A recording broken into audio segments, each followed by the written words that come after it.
Hi Virgo, mid-month of August 2024. Ito na po ang inyong reading. Kuha lang tayo ng pinaka-exact messages para sa inyo. Mensaheng gabay lamang po. Para sa mga Virgo, anong kailangan nilang marinig ngayon? Mid-August will be straightforward. Virgo, message.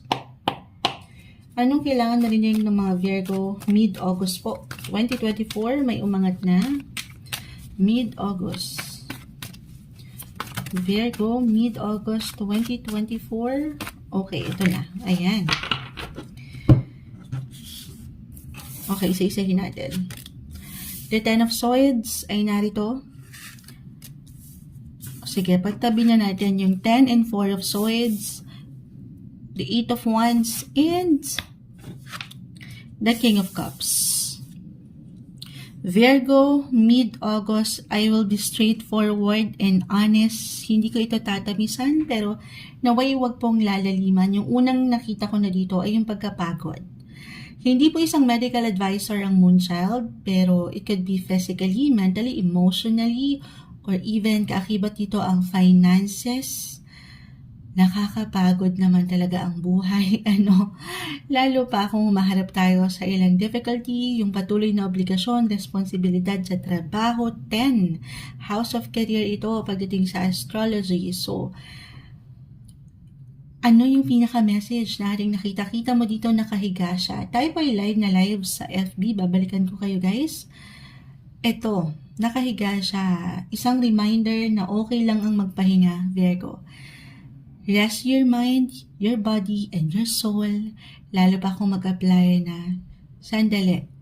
Parang nasosobrahan ka na doon sa paglabas ng enerhiya na hindi masama. Lalo pa kung meron kayong certain goal na gustong marating, about travel ba ito? Or about work? Guys, ano naman siya? Ang ganda nito. Katabing-katabi niyo yung 8 of Wands. May magandang progreso po. Patungo kayo dito sa higit na ikasisecure, ikalalago ng inyong negosyo, relasyon, partnership, your career. Lahat na. Tayo po ay general reading. Kahit pa pare-pareho kayo ng sign, ang bawat isa po ay magkakaiba pa rin ng kinakaharap sa buhay.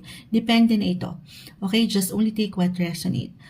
Pero sana dito, kasi nga, nag-iinat kayo marahil eh.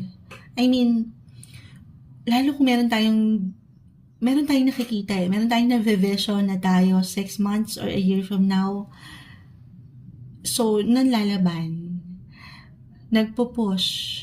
Work kong work. Hindi naman masama. Ang ganda nga nun. Pero, paano naman ikaw? Paano nga naman natin magagampanan itong mga nakikita nyo pang kayo in the future? Kung ngayon pa lang, hindi nyo pinapangalagaan yung ikaw, Virgo.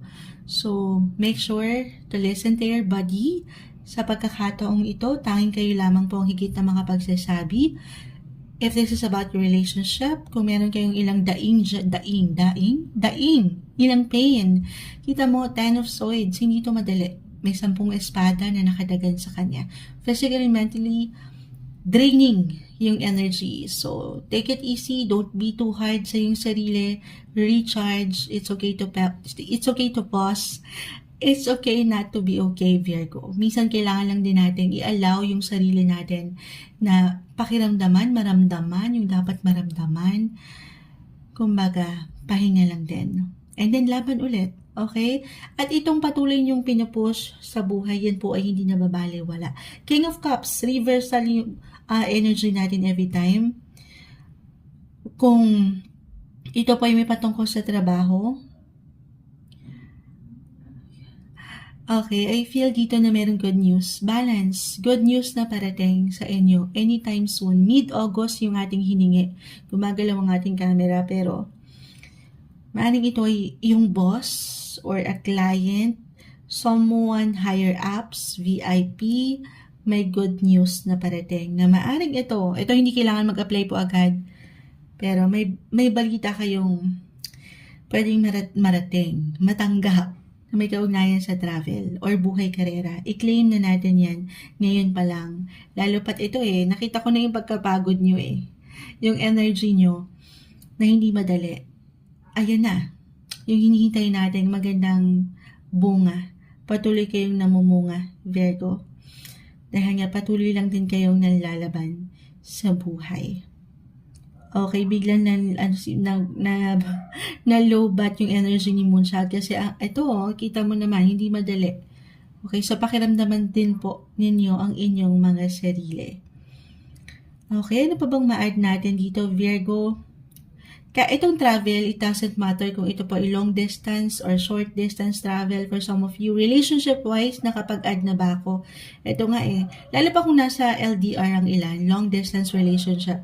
Doon pa lang hindi na madali, meron ng difficulty, nagiging challenge. So, King of Cups, balance lang, communication is the key.